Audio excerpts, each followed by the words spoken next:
ਤਾਰੇ ਸਤਨਾਮ ਸ਼੍ਰੀ ਵਾਹਿਗੁਰੂ ਜੀ। 12 ਮਾਝ ਮਹੱਲਾ ਪੰਜਵਾ। ਘਰ ਚੌਥਾ। ਇਕ ਓੰਕਾਰ ਸਤਿਗੁਰ ਪ੍ਰਸਾਦ।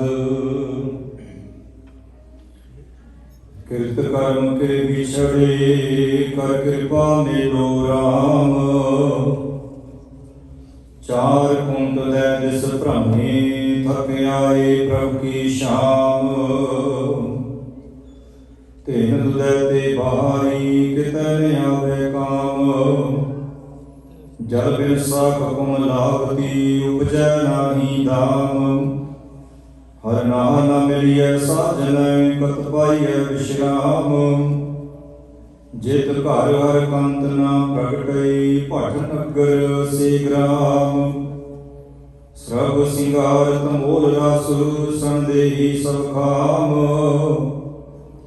ਪ੍ਰਭ ਸੁਆਮੀ ਕੰਤ ਵਿਹੂਣੀਆ ਮੀਤ ਸਜਣ ਸਭ ਜਾਮ। ਨਾਨਕੀ ਬੇਨੰਤੀਆ ਕਰ ਕਿਰਪਾ ਦੀਜੈ ਨਾਮ। ਹਰ ਮੇਲੋ ਸੁਆਮੀ ਸੰਗ ਪ੍ਰਭੂ ਜਿਸ ਕਾ ਨੀਚਲ ਧਾਮ। ਚੇਤ ਗੋਬਿੰਦ ਅਰਾਧੀਐ ਹੋਵੈ ਨੰਦ ਕਣਾ। ਸੰਤ ਜਨਾ ਮਿਲ ਪਾਈਐ ਰਸਨਾ ਨਾਮ ਪਣਾ। ਜਿਨ ਪਾਇਆ ਪ੍ਰਭ ਆਪਣਾ ਆਏ ਤਿਸੈ ਗਣਾ। ਇਕ ਖਿਨ ਤਿਸ ਬਿਨ ਜੀਵਣਾ ਬਿਰਥਾ ਜਨਮ ਜਨਾ। ਜਲ ਥਲ ਮਈਅਰ ਪੂਰਿਆ ਰਵਿਆਂ ਵਿੱਚ ਗਣਾ। ਸੋ ਪ੍ਰਭ ਚੇਤਨ ਆਵਈ ਕਿਤਨਾ ਦੁਖ ਗਣਾ। ਜਿਨੀ ਰਾਵਿਆ ਸੋ ਪ੍ਰਭੂ ਤਿਨਾ ਭਾਗ ਬਣਾ। ਹਰ ਦਰਸ਼ਨ ਕੋ ਮਨ ਲੋਚਦਾ ਨਾਨਕ ਪਿਆਸ ਮਨਾ। ਚੇਤ ਮਿਲਾਏ ਸੋ ਪ੍ਰਭੂ ਤਿਸ ਕੈ ਪਾਈ ਲਗਾ। ਚੇਤ ਮਿਲਾਏ ਸੋ ਪ੍ਰਭੂ ਤਿਸ ਕੈ ਪਾਈ ਲਗਾ। ਵਾਹਿਗੁਰੂ ਜੀ ਕਾ ਖਾਲਸਾ ਵਾਹਿਗੁਰੂ ਜੀ ਕੀ ਫਤਿਹ।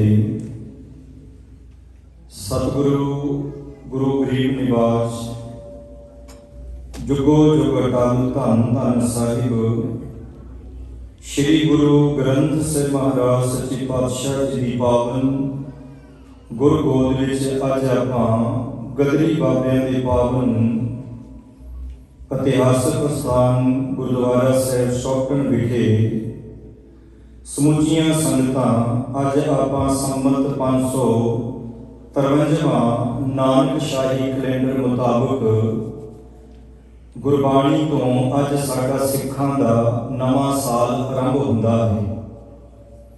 ਮੇਰੇ ਖਿਆਲ 'ਚ ਬਹੁਤ ਘੱਟ ਅਸੀਂ ਕਿਸੇ ਨੂੰ ਅੱਜ ਨਵੇਂ ਸਾਲ ਦੀ ਵਧਾਈ ਦਿੱਤੀ ਹੋਵੇਗੀ, ਕਿਉਂਕਿ ਵਧਾਈ ਦੇਣ ਵਾਲਾ ਵੀ ਥੋੜ੍ਹਾ ਜਿਹਾ ਝਿਜਕਦਾ ਹੈ ਵੀ ਮੈਂ ਇਹਨੂੰ ਜੇ ਕਹੂੰਗਾ ਨਵੇਂ ਸਾਲ ਦੀ ਵਧਾਈ ਤੇ ਉਹਨੇ ਕਹਿਣਾ ਕਿਹੜਾ ਨਵਾਂ ਸਾਲ। ਦਰਅਸਲ ਸਾਡੀ ਜਿਹੜੀ ਕੌਮ ਹੈ ਜਦੋਂ 2021 ਲੰਘ ਕੇ ਗਿਆ ਜਾਂ ਜਿਹੜੇ ਪਹਿਲਾਂ ਸਾਲ ਲੰਘ ਕੇ ਗਏ ਨੇ, ਔਰ ਆਪਾਂ ਭਾਵੇਂ ਗੁਰਦੁਆਰੇ ਦੇ ਵਿੱਚ ਗੁਰਮਤਿ ਸਮਾਗਮ ਕਰਾਉਨੇ ਆ, ਕਥਾ ਕੀਰਤਨ, ਚਲੋ ਪੱਬਾਂ ਕਲੱਬਾਂ ਨਾਲੋਂ ਤੇ ਚੰਗਾ ਹੀ ਹੈ ਕੋਈ ਗੁਰੂ ਘਰ ਆਵੇ, ਪਰ ਜਿੰਨੀ ਸਾਡੀ ਕੌਮ ਉਸ ਸਾਲ ਵਿੱਚ ਜਿਹੜਾ ਨਵਾਂ ਸਾਲ ਚੜ੍ਹਦਾ ਹੈ, ਜਿਵੇਂ 2021 ਚੜ੍ਹਿਆ, ਉਸ ਸਾਲ ਦੇ ਵਿੱਚ ਜਿੰਨੀ ਕੁ ਸਾਡੀ ਕੌਮ ਕੰਬਲੀ ਤੇ ਬੌਲੀ ਹੋ ਜਾਂਦੀ ਹੈ ਨਾ, ਤੇ ਜਿੰਨਾ ਚਾਅ ਇਹਨਾਂ ਨੂੰ ਉਦੋਂ ਚੜ੍ਹਦਾ ਹੈ ਵਿੱਚ ਸਾਨੂੰ, ਤੇ ਮੈਨੂੰ ਨਹੀਂ ਲੱਗਦਾ ਵੀ ਇੰਨਾ ਚਾਅ ਸਾਨੂੰ ਇਹ ਨਵੇਂ ਸੰਮਤ ਦਾ ਹੋਵੇਗਾ। ਬਹੁਤਾਤ ਗੁਰਦੁਆਰੇ ਹਨ, ਮੈਂ ਨਾਂ ਨਹੀਂ ਲੈਣਾ, ਕੁਝ ਦਿਨ ਪਹਿਲਾਂ ਅਸੀਂ ਗਏ ਸੀ, ਮੈਂ ਕਿਹਾ ਤੁਸੀਂ ਮਨਾਓਗੇ, ਕਹਿੰਦੇ ਵੀ ਸਾਡੇ ਗੁਰਦੁਆਰੇ ਤਾਂ ਕਿਸੇ ਨੂੰ ਪਤਾ ਹੀ ਨਹੀਂ ਹੈ, ਵੀ ਸਾਡੇ ਤਾਂ ਪਤਾ ਹੀ ਨਹੀਂ ਗੁਰਦੁਆਰੇ 'ਚ ਕਿਸੇ ਨੂੰ। ਇਹਦਾ ਮਤਲਬ ਨਾ ਹੀ ਜ਼ੋਰ ਮੇਰੇ ਵਰਗੇ ਪ੍ਰਚਾਰਕ ਕਵੀਸ਼ਰ ਢਾਡੀਆਂ ਨੇ ਦਿੱਤਾ ਇਸ ਗੱਲ ਤੇ ਨਾ ਹੀ ਕਿਸੇ ਨੇ ਪਿੱਛੋਂ ਪ੍ਰੇਰਨਾ ਆਖੀ ਸਪੈਸ਼ਲੀ ਇਸ ਨਵੇਂ ਸਾਲ ਨੂੰ ਮਨਾਇਆ ਜਾ ਸਕੇ। ਕਿਉਂਕਿ ਸਿੱਖੋ ਅੱਜ ਤੁਹਾਡਾ 14 ਮਾਰਚ ਤੋਂ 1 ਚੇਤ ਤੋਂ ਅੰਗਰੇਜ਼ੀ ਤਰੀਕ 14 ਮਾਰਚ कि चेत महीने तो अज तो साडे नवे साल की शुरुआत होंदी है। ਵੱਖੋ ਵੱਖ ਧਰਮਾਂ ਦੇ ਜਿਹੜੇ ਲੋਕ ਨੇ, ਜਿਹੜੇ ਈਸਾਈ ਵੀਰ ਨੇ, ਉਹ ਆਪਣੇ ਈਸਾ ਮਸੀਹ ਨੂੰ ਈਸਵੀ ਸੰਮਤ ਦੇ ਰਾਹੀਂ ਯਾਦ ਕਰਦੇ ਨੇ। ਜਿਹੜੇ ਮੁਸਲਮਾਨ ਨੇ ਉਹ ਹਿਜਰੀ ਸੰਮਤ ਕੈਲੰਡਰ ਰਾਹੀਂ ਆਪਣੇ ਹਜ਼ਰਤ ਮੁਹੰਮਦ ਸਾਹਿਬ ਨੂੰ ਯਾਦ ਕਰਦੇ ਨੇ। ਜਿਹੜੇ ਹਿੰਦੂ ਵੀਰ ਨੇ ਉਹ ਆਪਣੇ ਪਰਉਪਕਾਰੀ ਰਾਜੇ ਬਿਕਰਮਾਦਿੱਤ ਨੂੰ ਜਾਂ ਬਿਕਰਮਾਜੀਤ ਕਹਿ ਲਓ, ਉਹਦੇ ਮੁਤਾਬਕ ਉਹਨੂੰ ਯਾਦ ਕਰਦੇ ਨੇ। ਜਦੋਂ ਵੀ ਉਹ ਕੋਈ ਆਪਣਾ ਕੈਲੰਡਰ ਵੇਖਣਗੇ ਤਾਂ ਉਹਨਾਂ ਦਾ ਧਿਆਨ ਬਿਕਰਮੀ ਵੱਲ ਜਾਏਗਾ।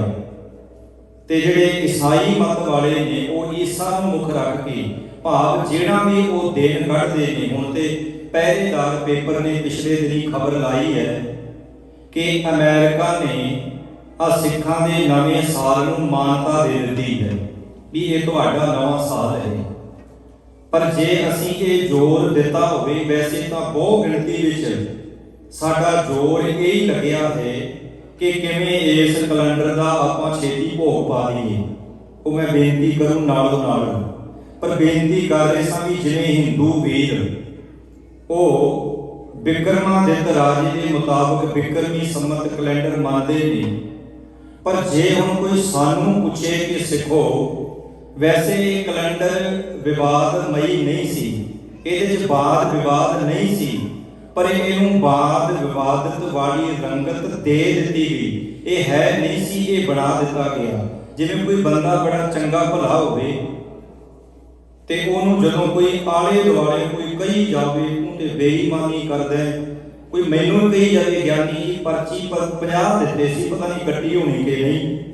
ਹੁਣ ਜਦੋਂ ਕੋਈ ਕਹੀ ਜਾਓ ਅਗਲਾ ਕਹਿੰਦਾ ਚੰਗੇ ਭਲੇ ਆ, ਜਦੋਂ ਨਹੀਂ ਹਟਦੇ ਤੇ ਫਿਰ ਇਹਦੇ ਨਾਲੋਂ ਬੇਈਮਾਨ ਹੋ ਕੇ ਦੁਨੀਆ ਵਿੱਚ ਗੁਜ਼ਰਨਾ ਠੀਕ ਨਹੀਂ।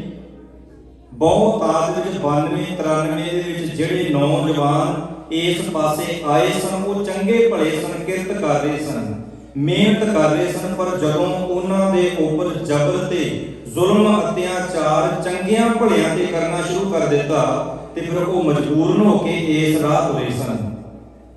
ਉਹ ਰਾਹ ਦੇ ਵਿੱਚ ਜਿਹੜੇ ਤੁਰੇ, ਜਿਹੜੇ ਉਸ ਰਾਹ ਦੇ ਵਿੱਚ ਤੁਰ ਕੇ ਜਿਹਨਾਂ ਸ਼ਹਾਦਤਾਂ ਪਾਈਆਂ, ਉਹਨਾਂ ਦੀਆਂ ਮੂੰਹ ਬੋਲਦੀਆਂ ਤਸਵੀਰਾਂ ਥੱਲੇ ਲੰਗਰ ਵਿੱਚ ਆਪਾਂ ਵੇਖ ਸਕਦੇ ਹਾਂ। ਸੋ ਮੈਂ ਬੇਨਤੀ ਕਰ ਰਿਹਾ ਸਾਂ ਕਿ ਜਿਹੜਾ ਨਾਨਕ ਸ਼ਾਹੀ ਕੈਲੰਡਰ ਜਦੋਂ ਸਿੱਖ ਆਪਣੇ ਗੁਰੂ ਨਾਨਕ ਪਾਤਸ਼ਾਹ ਨੂੰ ਯਾਦ ਕਰਨਗੇ, ਕਿਉਂਕਿ ਕੈਲੰਡਰ ਦਾ ਮਤਲਬ ਹੁੰਦਾ ਹੈ ਆਪਣੇ ਧਰਮ ਨੂੰ ਤੇ ਆਪਣੇ ਧਰਮ ਦੀ ਆਜਿਜ਼ ਹਸਤੀ ਦਾ ਪ੍ਰਗਟਾਵਾ ਕਰਨਾ, ਦੱਸਣਾ ਕਿ ਸਾਡਾ ਕੈਲੰਡਰ ਇਹ ਹੈ। ਤੇ ਮੈਂ ਜਿਹੜੀ ਬੇਨਤੀ ਕਰ ਰਿਹਾ ਸਾਂ ਕਿ ਜਦੋਂ ਆਪਾਂ ਵੈਸੇ ਮਿਲ ਗੋਬਾ ਹੋ ਗਿਆ, ਕਿਉਂਕਿ RSS ਨੇ ਇਸ ਗੱਲ ਤੇ ਬਹੁਤ ਜ਼ਿਆਦਾ ਜ਼ੋਰ ਦਿੱਤਾ ਗਿਆ ਤੇ ਉਹਨਾਂ ਨੇ ਫਿਰ ਜਿਹੜੇ ਆਪਣੇ ਪੈਰੋਕਾਰ ਸਨ ਸਿੱਖੀ ਸਰੂਪ ਦੇ ਵਿੱਚ ਸਾਡੇ ਤੱਕ ਲੈ ਆਂਦੇ, ਰੌਲਾ ਪਾਇਆ ਗਿਆ ਤਾਂ ਕਿ ਇਹ ਜੇ ਇਹਨਾਂ ਦਾ ਵੱਖਰਾ ਕੈਲੰਡਰ ਹੋ ਗਿਆ, ਉਹ ਭਾਵੇਂ ਆਪਾਂ ਰੌਲਾ ਪਾ ਰਹੇ ਕਿ ਅਸੀਂ ਵੱਖਰੇ ਆ, ਸਾਡੇ ਵਿੱਚ ਨਿਆਰਾਪਣ ਹੈ। ਹਿੰਦੂ ਕਹਿਣਗੇ ਸਾਡੇ ਨਿਆਰਾਪਣ ਦਾ ਸਾਡੇ ਕੋਲ ਕੈਲੰਡਰ ਹੈ ਬਿਕਰਮੀ ਵਾਲਾ, ਈਸਾਈ ਵੀਰ ਕਹਿਣਗੇ ਈਸਾਈ ਸੰਮਤ ਹੈ ਸਾਡੇ ਕੋਲ, ਮੁਸਲਮਾਨ ਕਹਿਣਗੇ ਹਿਜਰੀ ਕੈਲੰਡਰ ਹੈ। ਤੇ ਜਦੋਂ ਸਿੱਖਾਂ ਨੂੰ ਪੁੱਛਿਆ ਜਾਏਗਾ ਤੇ ਸਿੱਖ ਭਲਾ ਕੀ ਕਹਿਣਗੇ ਕੈਲੰਡਰ ਬਣਿਆ ਸੀ, ਅਜੇ ਸਾਡਾ ਥੋੜਾ ਜਿਹਾ ਜੰਗ ਲੱਗਿਆ ਹੋਇਆ, ਵੀ ਜਦੋਂ ਜੰਗ ਦੀ ਸਮਾਪਤੀ ਹੋਵੇਗੀ ਫਿਰ ਫੈਸਲਾ ਹੋਵੇਗਾ ਕਿ ਸਾਡਾ ਕਿਹੜਾ ਹੈ। ਕਿਉਂਕਿ ਦੁਨੀਆ ਦੀ ਕੋਈ ਵੀ ਤਾਕਤ ਨਾਨਕ ਸ਼ਾਹੀ ਕੈਲੰਡਰ ਨੂੰ ਤੇ ਸਾਡੇ ਸਾਲ ਨੂੰ ਝੁਠਲਾ ਨਹੀਂ ਸਕਦੀ ਕਿ ਤੁਹਾਡਾ ਸਾਲ ਨਹੀਂ ਸ਼ੁਰੂ ਹੁੰਦਾ। ਕਿਉਂਕਿ ਹੋ ਸਕਦਾ ਹੈ ਵਿਦਵਾਨਾਂ ਦੀ ਲਿਖਤ ਨੂੰ ਅਸੀਂ ਝੁਠਲਾ ਦਈਏ, ਪਰ ਇਸ ਗੱਲ ਨੂੰ ਤੁਸੀਂ ਕਿੱਥੋਂ ਝੁਠਲਾਓਗੇ ਜਿੱਥੇ ਮੇਰੇ ਗੁਰੂ ਅਰਜਨ ਦੇਵ ਮਹਾਰਾਜ ਜੀ ਨੇ ਕਹਿ ਦਿੱਤਾ ਹੈ ਚੇਤ ਗੋਬਿੰਦ ਅਰਾਧੀ ਹੈ। ਚੇਤ ਗੋਬਿੰਦ, ਚੇਤ ਦੇ ਮਹੀਨੇ ਤੋਂ ਸਿੱਖਾਂ ਦੇ ਨਵੇਂ ਸਾਲ ਦੀ ਸ਼ੁਰੂਆਤ ਹੁੰਦੀ ਹੈ। ਚੇਤ ਦੇ ਮਹੀਨੇ ਤੋਂ ਜਦੋਂ ਆਪਾਂ ਨੂੰ ਕੋਈ ਪੁੱਛੇਗਾ ਆਪਾਂ ਦੱਸਾਂਗੇ, ਜਦੋਂ ਇਹਨਾਂ ਲੋਕਾਂ ਨੂੰ ਪਤਾ ਲੱਗਣਾ ਹੈ ਵੀ ਕਹਿਣਗੇ ਵਾਹ ਵਾਹ ਸਿੱਖਾਂ ਦੇ ਕੋਲ ਵੀ ਆਪਣਾ ਵੱਖਰਾ ਹਸਤੀ, ਇੱਕ ਸਬੂਤ, ਇੱਕ ਕੈਲੰਡਰ ਹੈ। ਮੈਂ ਜਿਹੜੀ ਬੇਨਤੀ ਕਰਨ ਲੱਗਾ ਸਾਂ ਕਿ ਸਤਿਗੁਰੂ ਧੰਨ ਸ਼੍ਰੀ ਗੁਰੂ ਅਰਜਨ ਦੇਵ ਮਹਾਰਾਜ ਜੀ ਨੇ ਆ ਜਿਹੜੀ ਬਾਣੀ, ਦੋ ਬਾਣੀਆਂ, ਇੱਕ ਬਾਣੀ ਤੁਖਾਰੀ ਰਾਗ ਵਿੱਚ ਗੁਰੂ ਨਾਨਕ ਸਾਹਿਬ ਨੇ ਉਚਾਰਨ ਕੀਤੀ ਤੇ ਇਹ ਹੈ 12 ਮਹਾਨਾਮ ਦੀ ਬਾਣੀ। 12 ਮਾਹ, 12 ਦੇ ਅਰਥ ਕੀ ਨੇ? ਗਿਣਤੀ। 10 11 12 ਤੇ ਮਾਹ ਦੇ ਅਰਥ ਨੇ ਮਹੀਨਾ। 12 ਮਾਹ ਭਾਵ 12 ਮਹੀਨੇ, ਕਿਉਂਕਿ ਜਿਹੜੀ 12 ਮਾਹ ਨਾਮ ਦੀ ਬਾਣੀ ਜਦੋਂ ਸ਼ੁਰੂ ਹੁੰਦੀ ਹੈ ਨਾ, ਇਹ ਵਿਛੋੜੇ ਤੋਂ ਸ਼ੁਰੂ ਹੁੰਦੀ ਹੈ ਤੇ ਮਿਲਾਪ ਤੇ ਜਾ ਕੇ ਦੀ ਸਮਾਪਤੀ ਹੁੰਦੀ ਹੈ। ਵਿਛੋੜੇ ਤੋਂ, ਵਿਛੋੜਾ ਕਿਹੜਾ? ਉਹ ਗੁਰੂ ਸਾਹਿਬ ਜੀ ਨੇ ਇਸ਼ਾਰਾ ਕੀਤਾ ਹੈ, ਕਿਉਂਕਿ ਪੌੜੀਆਂ ਇਹਦੀਆਂ 12 ਨੇ। ਮੈਂ ਹਮੇਸ਼ਾ ਅਰਜ਼ ਕਰਦਾ, ਪੌੜੀਆਂ ਇਹਦੀਆਂ 12 ਨੇ ਤੇ ਪਹਿਲੀ ਪੌੜੀ ਹੈ ਜਿਹੜੀ ਉਹ ਵਿਛੋੜੇ ਦੇ ਰੂਪ ਦੇ ਵਿੱਚ ਹੈ ਕਿ ਪ੍ਰਮਾਤਮਾ ਜੀ, ਰੱਬ ਜੀ, ਅਸੀਂ ਤੁਹਾਡੇ ਤੋਂ ਵਿਛੜੇ ਹਾਂ। ਤੇ ਜਿਹੜੀ ਅਖੀਰਲੀ ਪੌੜੀ ਹੈ ਉਹ ਮਿਲਾਪ ਦੇ ਰੂਪ ਦੇ ਵਿੱਚ ਹੈ। ਉੱਥੇ ਸਾਰੰਸ ਹੈ। ਪਹਿਲੀ ਪੌੜੀ ਮੰਗਲਾਚਰਨ, ਅਖੀਰਲੀ ਪੌੜੀ ਸਾਰੇ ਇਸ 12 ਮਾਹ ਨਾਮ ਬਾਣੀ ਦਾ ਨਿਚੋੜ ਹੈ, ਸਾਰੰਸ ਹੈ, ਜਿਹਦੇ ਵਿੱਚ ਬੰਦੇ ਨੂੰ ਪਾਠ ਕਰਨ ਤੋਂ ਬਾਅਦ ਇਹ ਗੱਲ ਦਾ ਅਹਿਸਾਸ ਕਰਵਾ ਦਿੱਤਾ ਕਿ ਜਿਨ ਜਿਨ ਨਾਮ ਧਿਆਇਆ ਉਹਨਾਂ ਨੂੰ ਕੀ ਮਿਲਿਆ ਭਲਾ? ਤਿਨ ਕੇ ਕਾਜ ਸਰੇ, ਹਰ ਗੁਰ ਪੂਰਾ ਆਰਾਧੀ ਹੈ। ਪੂਰੇ ਗੁਰੂ ਦੀ ਗੱਲ ਅਧੂਰੇ ਦੀ ਨਹੀਂ। ਹਰ ਗੁਰ ਪੂਰਾ ਆਰਾਧੀ ਹੈ, ਦਰਗਹਿ ਸੱਚ ਖਰੇ। ਜਿਹੜੇ ਪੂਰੇ ਗੁਰੂ ਦੇ ਨਾਲ ਜੁੜੇ ਨੇ ਉਹ ਮਾਲਕ ਦੀ ਨਜ਼ਰ ਦੇ ਵਿੱਚ ਖਰੇ ਹਨ। ਆਪਾਂ ਜਿਹੜੀ ਬੇਨਤੀ ਕਰ ਰਹੇ ਸਾਂ ਕਿ ਇਹ ਨਾਨਕ ਸ਼ਾਹੀ ਕੈਲੰਡਰ ਸਿੱਖਾਂ ਦੀ ਇੱਕ ਹੋਂਦ ਦਾ ਪ੍ਰਗਟਾਵਾ ਹੈ। ਗੁਰੂ ਕਿਰਪਾ ਕਰੇ ਕਿ ਇਹਨੂੰ ਕੌਮ ਪੰਥ ਪ੍ਰਵਾਨ ਕਰ ਲਵੇ। ਵੈਸੇ ਬਹੁਤ ਆਦ ਵਿੱਚ ਕੌਮੀ ਪੱਧਰ ਤੇ ਕੋਈ ਸ਼੍ਰੋਮਣੀ ਕਮੇਟੀ ਨੇ ਵੀ ਉਦਮ ਨਹੀਂ ਕੀਤਾ ਵੀ ਨਵਾਂ ਸਾਲ ਜੋ ਚੇਤ ਦੇ ਮਹੀਨੇ ਤੋਂ ਸ਼ੁਰੂ ਹੋਵੇ ਤੇ ਕੁਝ ਨਾ ਕੁਝ ਬੁੱਕਾਂ ਵੰਡੀਆਂ ਜਾਣ, ਕੋਈ ਇਸ਼ਤਿਹਾਰਬਾਜ਼ੀ ਹੋਵੇ, ਸਿੱਖਾਂ ਨੂੰ ਸੁਚੇਤ ਕੀਤਾ ਜਾਏ ਕਿ ਕੱਲ ਨੂੰ ਭਾਈ ਪਰਸੋਂ ਨੂੰ ਨਵੇਂ ਸਾਲ ਦੀ ਸ਼ੁਰੂਆਤ ਹੋਣੀ ਹੈ। ਕਿਉਂਕਿ ਜੋ ਦਿਖਦਾ ਹੈ ਉਹ ਵਿਕਦਾ ਹੈ। ਜੋ ਆਪਾਂ ਐਡ ਕਰਾਂਗੇ ਨਾ, ਲੋਕ ਉਸੇ ਚੀਜ਼ ਨੂੰ ਕਬੂਲ ਕਰਦੇ ਨੇ। ਉਹ ਵੇਖਣਗੇ, ਸੁਣਨਗੇ, ਤਾਂ ਹੀ ਅਹਿਸਾਸ ਹੋਵੇਗਾ ਸੰਗਤ ਦਾ, ਲੋਕਾਂ ਦਾ ਕੋਈ ਕਸੂਰ ਨਹੀਂ। ਇਹਦੇ ਵਿੱਚ ਦੋ ਬੰਦਿਆਂ ਦਾ ਬਹੁਤਾ ਕਸੂਰ ਹੈ। ਪਹਿਲੀ ਗੱਲ ਪ੍ਰਬੰਧਕਾਂ ਦਾ, ਦੂਜੀ ਗੱਲ ਮੇਰੇ ਵਰਗੇ ਪ੍ਰਚਾਰਕਾਂ ਦਾ। ਮੇਰੇ ਵਰਗੇ ਪ੍ਰਚਾਰਕਾਂ ਦਾ, ਦੋਵਾਂ ਦਾ ਕਿਵੇਂ? ਸੰਗਤ ਦਾ ਨਹੀਂ। ਸੰਗਤ ਨੂੰ ਜੋ ਪਰੋਸ ਕੇ ਦਿਓਗੇ ਸੰਗਤ ਨੇ ਉਹ ਪ੍ਰਵਾਨ ਕਰ ਲੈਣਾ ਹੈ। ਜੇ ਪ੍ਰਬੰਧਕ ਸੱਜਣ ਪ੍ਰਚਾਰਕਾਂ ਨੂੰ ਕਹਿਣਗੇ ਤੇ ਪ੍ਰਚਾਰਕ ਗੁਰੂ ਦੀ ਗੱਲ ਅੱਗੇ ਰੱਖਣਗੇ ਤੇ ਮੁਬਾਰਕ ਹੈ ਉਹਨਾਂ ਦੇ ਜਿਹੜੇ ਉਦਮ ਕਰਦੇ ਨੇ। ਰਾਤੀ ਵੀ ਇੱਥੇ ਨਵੇਂ ਸਾਲ ਦੇ ਸੰਬੰਧ ਵਿੱਚ ਸਮਾਗਮ ਹੋਏ ਨੇ, ਗੁਰੂ ਸਾਹਿਬ ਦਾ ਸ਼ੁਕਰਾਨਾ ਹੋਇਆ। ਬੇਨਤੀ ਕਰ ਰਹੇ ਸਾਂ ਕਿ ਕੋਈ ਕੌਮੀ ਪੱਧਰ ਤੇ ਕੋਈ ਉਦਮ ਉਪਰਾਲਾ ਨਹੀਂ ਹੋ ਰਿਹਾ, ਪਰ ਸਤਿਗੁਰੂ ਜੀ ਮਿਹਰ ਕਰਨ। ਆਓ ਗੁਰੂ ਅਰਜਨ ਦੇਵ ਮਹਾਰਾਜ ਜੀ ਮੰਗਲਾਚਰਨ ਰੂਪ ਦੇ ਵਿੱਚ ਕਹਿੰਦੇ ਨੇ, ਕਿਰਤ ਕਰਮ ਕੇ ਵਿਛੜੇ। ਬੰਦਾ ਕੋਈ ਵੀ ਜਦੋਂ ਕਰਮ ਕਰਦਾ ਹੈ, ਕੋਈ ਨੁਕਸਾਨ ਕਰਦੇ ਤੇ ਉਹ ਸੋਚਦਾ ਹੁੰਦਾ ਕਿ ਦੂਜੇ ਦਾ ਨਾਂ, ਕਿਹੜੇ ਦਾ ਨਾਂ ਲੈਣਾ ਹੈ। ਕੋਈ ਵੀ ਨੁਕਸਾਨ ਹੋ ਜੇ, ਘਰ ਵਿੱਚ ਹੋ ਜੇ, ਕਿਤੇ ਵੀ ਆਪਾਂ ਆਫਿਸ ਵਿੱਚ ਕੰਮ ਕਰਦੇ ਹਾਂ, ਟੁੱਟ ਭੱਜ ਹੋ ਜੇ ਤੇ ਜਿਉਂ ਹੀ ਟੁੱਟ ਭੱਜ ਹੁੰਦੀ ਹੈ ਤਾਂ ਫਟਾਫਟ ਵੇਖਦਾ ਵੀ ਨਾਂ ਕਿਹਦਾ ਲੈਣੀ। ਪਰ ਗੁਰੂ ਸਾਹਿਬ ਇੱਥੇ ਕਹਿੰਦੇ ਨਹੀਂ, ਬਾਹਰੀ ਤੌਰ ਤੇ ਤੂੰ ਜੋ ਕਰਮ ਕਰਕੇ ਦੂਜਿਆਂ ਨੂੰ ਦੋਸ਼ੀ ਬਣਾ ਸਕਦਾ ਹੈ, ਪਰ ਕਹਿੰਦੇ ਇੱਥੇ ਤੂੰ ਕਿਸੇ ਦੂਜੇ ਨੂੰ ਨਹੀਂ। ਇੱਥੇ ਗੁਰੂ ਸਾਹਿਬ ਜੀ ਕਹਿੰਦੇ ਜਿਹੜੇ ਕਰਮ ਤੂੰ ਕੀਤੇ ਨੇ, ਤੂੰ ਆਪਣੇ ਕੀਤੇ ਕਰਮਾਂ ਦੇ ਕਰਕੇ ਵਾਹਿਗੁਰੂ ਪਰਮਾਤਮਾ ਤੋਂ ਜੀਵ ਰੂਪੀ ਇਸਤਰੀ ਇਹ ਵਿਛੜੀ ਹੋਈ ਹੈ। ਅਰਥ ਆਪਾਂ ਬਹੁਤ ਆਦ ਵਿੱਚ ਸੁਣੇ ਨੇ, ਪਰ ਗੁਰੂ ਸਾਹਿਬ ਕਹਿੰਦੇ ਕਿਰਤ ਕਰਮ ਕੇ ਵਿਛੜੇ ਕਰ ਕਿਰਪਾ ਮੇਲੋ। ਰਾਮ ਕਿਰਪਾ ਕਰੋ, ਆਪਣੇ ਚਰਨਾਂ ਦੇ ਨਾਲ ਮੇਲ ਲਓ, ਜੋੜ ਲਵੋ। ਤੁਹਾਡੀ ਬਾਣੀ ਨੂੰ ਪੜ੍ਹਨ ਦਾ, ਸੁਣਨ ਦਾ, ਸਮਝਣ ਦਾ ਸਾਡੇ ਅੰਦਰ ਚਾਅ ਪੈਦਾ ਹੋਵੇ। ਪਹਿਲਾਂ ਆਪਾਂ ਗੁਰੂ ਘਰਾਂ 'ਚ ਜਾਂਦੇ ਸਾਂ, ਗੁਰਦੁਆਰਿਆਂ ਵਿੱਚ ਬਹੁਤ ਤਾਤ ਵਿੱਚ ਸਮਾਪਤੀ ਤੋਂ ਉਪਰੰਤ ਜਾਂ ਦੀਵਾਨ ਦੀ ਆਰੰਭਤਾ ਤੋਂ ਪਹਿਲੋਂ ਕੋਈ ਨਾ ਕੋਈ ਸੱਜਣ ਨਿਤਨੇਮ ਦਾ ਗੁਟਕਾ ਲੈ ਕੇ ਬੈਠਾ ਹੁੰਦਾ ਸੀ। ਪਰ ਹੁਣ ਤੁਹਾਨੂੰ ਇਹ ਕੁਝ ਵਿਖਾਈ ਨਹੀਂ ਦੇਗਾ। ਹੁਣ ਇਹ ਨਹੀਂ ਤੁਹਾਨੂੰ ਨਜ਼ਰ ਆਉਣਾ। ਤੇ ਗੁਰੂ ਸਾਹਿਬ ਜੀ ਕਹਿੰਦੇ ਚਾਰ ਕੁੰਡ ਉੱਤਰ, ਦੱਖਣ, ਪੂਰਬ, ਪੱਛਮ, ਚਾਰੋਂ ਇਹਦੀਆਂ ਦਿਸ਼ਾਵਾਂ, ਇਹ ਕਾਰਨਰ ਭਾਵ ਦਹਿ ਦਿਸ। ਤੇ ਗੁਰੂ ਸਾਹਿਬ ਨੇ ਇਸ਼ਾਰਾ ਕਰ ਦਿੱਤਾ ਦਹਿ ਦਿਸ ਭਾਵ ਇਹ ਵੀ ਚਾਰੇ ਦਿਸ਼ਾਵਾਂ ਇਹਦੀਆਂ ਮੈਂ ਭਾਲ ਢੂੰਡ ਕੇ ਤੱਕ ਲਈਆਂ ਨੇ, ਵੇਖ ਲਈਆਂ ਨੇ। ਅਖੀਰ ਇਹ ਜੀਵ ਰੂਪ ਇਸਤਰੀ ਭਰਮ ਕੇ ਭਟਕ ਕੇ ਸ਼ਾਮ ਭਾਵ ਤੁਹਾਡੀ ਸ਼ਰਨ ਵਿੱਚ ਆ ਗਈ। ਵੈਸੇ ਤਾਂ ਗੁਰਬਾਣੀ ਇਹ ਕਹਿੰਦੀ ਜ਼ਿੰਦਗੀ ਦੀ ਸ਼ਾਮ ਪੈਣ ਤੋਂ ਪਹਿਲੋਂ ਤੂੰ ਗੁਰੂ ਦੀ ਸ਼ਰਨ ਵਿੱਚ ਆ ਜਾ। ਜਿਹੜਾ ਬੰਦਾ ਸ਼ਮਸ਼ਾਨ ਘਾਟ ਜਾਣ ਤੋਂ ਪਹਿਲੋਂ ਉਸ ਮਾਲਕ ਨੂੰ ਯਾਦ ਕਰ ਲਵੇ ਤਾਂ ਉਹ ਜਿਉਂਦਾ ਜੀ ਬ੍ਰਹਮ ਗਿਆਨੀ ਹੁੰਦਾ ਹੈ। ਸ਼ਮਸ਼ਾਨ ਘਾਟ ਪਹੁੰਚਣ ਤੋਂ ਪਹਿਲਾਂ ਹੀ ਇਹਦੇ ਸ਼ਮਸ਼ਾਨ ਘਾਟ ਪਹੁੰਚਣ ਤੋਂ ਬਾਅਦ ਬ੍ਰਹਮ ਗਿਆਨੀ ਦਾ ਰੁਤਬਾ ਮਿਲਦਾ ਹੈ। ਜਦੋਂ ਸ਼ਮਸ਼ਾਨ ਘਾਟ ਪਹੁੰਚ ਜਾਂਦਾ ਹੈ, ਭੋਗ ਪੈ ਜਾਂਦਾ, ਉਸ ਤੋਂ ਬਾਅਦ ਪਤਾ ਹੀ ਵੀ ਭਾਈਆਂ ਨੇ ਤਾਂ 108 ਕਹਿ ਹੀ ਦੇਣਾ ਵੀ ਜੋ ਕਰਨਾ ਹੈ ਕਰ ਲਓ। ਪਰ ਗੁਰਬਾਣੀ ਕਹਿੰਦੀ ਤੂੰ ਜਿਉਂਦੇ ਜੀ ਤਨ ਸ਼ਮਸ਼ਾਨ ਘਾਟ ਪਹੁੰਚਣ ਤੋਂ ਪਹਿਲੋਂ ਮਨ ਪਰਮਾਤਮਾ ਦੀ ਘਾਟ ਤੇ ਪਹੁੰਚ ਜੇ, ਤੂੰ ਜਿਉਂਦੇ ਜੀ ਬ੍ਰਹਮ ਗਿਆਨੀ ਹੈ। ਤੇ ਸਤਿਗੁਰੂ ਜੀ ਕਹਿੰਦੇ ਧੇਨ ਦੁਦੈ ਤੇ ਬਾਹਰੀ ਕਿਤੇ ਨ ਆਵੇ ਕਾਮ। ਉਦਾਹਰਨ ਬਾਹਰੋਂ ਦਿੱਤੀ, ਕੋਈ ਗਊ ਆਪਾਂ ਵੇਖਦੇ ਹਾਂ ਦੁੱਧ ਨਹੀਂ ਦੇ ਰਹੀ, ਉਹਨੂੰ ਕੋਈ ਵੀ ਘਰ ਵਿੱਚ ਰੱਖਣ ਨੂੰ ਤਿਆਰ ਨਹੀਂ। ਹਾਲਾਂਕਿ ਭਗਤ ਧੰਨਾ ਜੱਟ ਜੀ ਨੇ ਵੀ ਪਰਮਾਤਮਾ ਨੂੰ ਸਿੱਧਾ ਕਹਿ ਦਿੱਤਾ, ਰੱਬ ਜੀ ਜੇ ਗਊ ਦੇਣੀ ਹੈ ਨਾ, ਕੋਈ ਗਊ ਮੱਝ ਉਹ ਲਵੇਰੀ ਚਾਹੀਦੀ ਹੈ ਜਿਹੜੀ ਦੁੱਧ ਦਿੰਦੀ ਹੋਵੇ। ਇਹ ਨਾ ਹੋਵੇ ਵੀ ਇੱਕ ਤਾਂ ਪਹਿਲਾਂ ਦਿਨ ਰਾਤ ਖੇਤਾਂ ਵਿੱਚ ਰਹਿਣਾ ਤੇ ਉਸ ਗਊ ਮੱਝ ਨੂੰ ਪੱਠੇ ਪਾਉਂਦਾ ਰਵਾਂ, ਉਹ ਲਵੇਰੀ ਨਾ ਹੋਵੇ ਤੇ ਤੋਕੜ ਹੋਵੇ ਤੇ ਦੁੱਧ ਦਵੇ ਨਾ ਤੇ ਮੈਂ ਐਵੇਂ ਪੱਠੇ ਪਾਈ ਜਾਵਾਂ। ਉਹਨਾਂ ਨੇ ਵੀ ਆਪਣੇ ਮਾਲਕ ਨੂੰ ਡੰਕੇ ਦੀ ਚੋਟ ਤੇ ਕਹਿ ਦਿੱਤਾ, ਗੋਪਾਲ ਤੇਰਾ ਆਰਤਾ ਜੋ ਜਨ ਤੁਮਰੀ ਭਗਤ ਕਰਨ ਤੇ ਤਿਨਕੇ ਕਾਜ ਸਵਾਰਤਾ। ਦਾਲ ਸੀਦਾ ਮੰਗੋ ਘੀਓ ਹਮਰਾ ਖੁਸ਼ੀ ਕਰੇ ਨਿਤ ਜੀਓ। ਪਨੀਆਂ ਸ਼ਾਦਨ ਨੀਕਾ ਅਨਾਜ ਮੰਗੋ ਸਤ ਸੀਕਾ। ਗਊ ਭੈਸ ਮੰਗੋ ਲਾਵੇਰੀ ਇੱਕ ਤਾਜਨ ਤੁਰੀ ਚੰਗੇਰੀ। ਤਾਜਨ ਮੀਨਸ ਭਾਵ ਘੋੜੀ। ਉਹਨਾਂ ਸਮਿਆਂ ਵਿੱਚ ਗੱਡੀਆਂ ਮੋਟਰ ਕਾਰਾਂ ਨਹੀਂ ਸੀ। ਜੇ ਉਹਨਾਂ ਸਮਿਆਂ ਵਿੱਚ ਗੱਡੀ ਹੁੰਦੀ ਨਾ ਹੁਣ ਵਾਲੀ ਤੇ ਭਗਤ ਧੰਨਾ ਜੀ ਨੇ ਗੱਡੀ ਦਾ ਹੀ ਨਾਂ ਲੈਣਾ ਸੀ।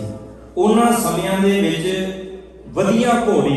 ਭਗਤ ਜੀ ਕਹਿੰਦੇ ਵੇਖੋ ਜਿਹੜਾ ਰੱਬ ਦੀ ਬੰਦਗੀ ਕਰਦਾ ਹੈ, ਅਸੀਂ ਕੀ ਚਾਹੁੰਦੇ ਹਾਂ ਵੀ ਉਹ ਬੱਸਾਂ 'ਚ ਤੁਰਿਆ ਕਰੇ, ਉਹ ਤੁਰ ਕੇ ਆਵੇ ਕਥਾ ਕੀਰਤਨ। ਬਾਬਾ ਜੀ ਤੁਸੀਂ ਵੀ ਗੱਡੀ ਲੈ ਲਈ ਵੀ ਦੱਸੋ ਹੁਣ ਬਾਬਾ ਹੁਣ ਸਾਈਕਲ ਤੇ ਆਵੇ। ਵੈਸੇ ਤਾਂ ਸਾਨੂੰ ਉਹ ਚੰਗਾ ਲੱਗਦਾ ਹੈ ਜੇ ਕੋਈ ਟੁੱਟਿਆ ਜਿਹਾ ਸਾਈਕਲ ਹੋਵੇ ਤੇ ਵਿਚਾਰੇ ਦਾ ਕੁੜਤਾ ਮਰਗਿਆੜ ਦੇ ਵਿੱਚ ਫਸਿਆ ਹੀ ਰਵੇ, ਕਦੇ ਉਸ ਮੋੜ ਤੇ ਖੜ ਜੇ ਕਦੇ ਉਸ ਮੋੜ ਤੇ। ਆਹ ਬਾਬਾ ਜੀ ਬੜੇ ਚੰਗੇ ਨੇ।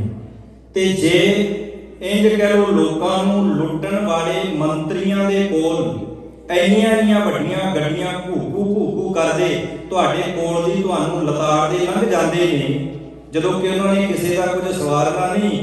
ਜੇ ਕੋਈ ਗੁਰਬਾਣੀ ਪੜ੍ਹਨ ਵਾਲਾ ਕਥਾ ਕੀਰਤਨ ਕਰਨ ਵਾਲਾ ਅੱਜ ਵੀ ਇੱਥੇ ਤਾਂ ਨਹੀਂ, ਮੈਨੂੰ ਪਤਾ ਹੋ ਸਕਦਾ ਇੱਕ ਅੱਧਾ ਵੈਸ ਹੋਵੇ, ਵੈਸੇ ਉੱਥੇ ਤੁਸੀਂ ਵੇਖ ਲਓ ਪੰਜਾਬ ਦੀ ਧਰਤੀ ਤੇ ਜੇ ਕੋਈ ਗੱਡੀ ਮਾੜੀ ਮੋਟੀ ਲੈ ਵੀ ਲਵੇ, ਬਾਬੇ ਨੇ ਕੋਈ ਚੰਗਾ ਹੀ ਮੋਰਚਾ ਮਾਰਿਆ ਹੋਣਾ, ਬਾਬੇ ਦੇ ਮੋਟੀ ਸਾਮੀ ਹੱਥ ਲੱਗੀ ਹੋਣੀ ਤਾਂ ਹੀ ਐਡੀ ਵੱਡੀ ਗੱਡੀ ਲੈ ਲਈ। ਇਸ ਲਈ ਈਸਾਈ ਮਤ ਵਾਲੇ RSS ਵਾਲੇ ਆਪਣੇ ਪ੍ਰਚਾਰਕਾਂ ਦਾ, ਤੇ ਤੁਸੀਂ ਮੇਰੇ ਨਾਲ ਜ਼ਿਆਦਾ ਪੜ੍ਹੇ ਹੋਏ, ਇੱਥੇ ਰਹਿਣ ਵਾਲੇ ਨੇ ਸੱਜਣ ਚਰਚ ਵਿੱਚ ਜਾਂਦੇ ਨੇ, ਕਿੰਨਾ ਉਹ ਸਤਿਕਾਰ ਕਿੰਨਾ ਅਦਬ ਕਰਦੇ ਨੇ। ਇੱਥੇ ਤੇ ਵੇਖੋ ਐਤਵਾਰ ਨੂੰ ਨਾ ਬਿਜ਼ੀ ਹੁੰਦੇ ਆ, ਫੋਨ ਨਹੀਂ ਚੱਕ ਹੁੰਦਾ। ਤੇ ਜਦੋਂ ਮੈਂ ਬੈਕ ਕਾਲ ਕੀਤੀ ਨਾ ਪਿਛਲੇ ਸੰਡੇ ਕਿਸੇ ਨੂੰ, ਉਹ ਕਹਿੰਦਾ ਬਾਬਾ ਤੈਨੂੰ ਸਵੇਰੇ ਫੋਨ ਕਰਿਆ ਸੀ ਤੂੰ ਹੁਣ ਕਰਦਾ। ਮੈਂ ਕਰਤਾ ਲਿਆ ਤੈਨੂੰ ਮੈंने ਪਹਿਲਾਂ ਨਹੀਂ ਕਰਿਆ। ਫਿਰ ਵੇਖੋ ਜੀ ਜਿੱਦਾਂ ਦਾ ਕੋਈ ਜਵਾਬ ਦੇਗਾ ਮੈਂ ਉਹਨੂੰ ਉਦਾਂ ਦੇ ਦੇਣਾ। ਮੈਂ ਕਿਹਾ ਕੀ ਗੱਲ ਮੈਂ ਤੇਰਾ ਖਰੀਦਿਆ ਹੋਇਆ ਵੀ ਮੈਨੂੰ ਸਟਾਮ ਤੇ ਲਿਖ ਕੇ ਦਿੱਤਾ ਵੀ ਜਦੋਂ ਤੂੰ ਫੋਨ ਕਰੇ ਉਦੋਂ ਹੀ ਚੱਕਾਂ।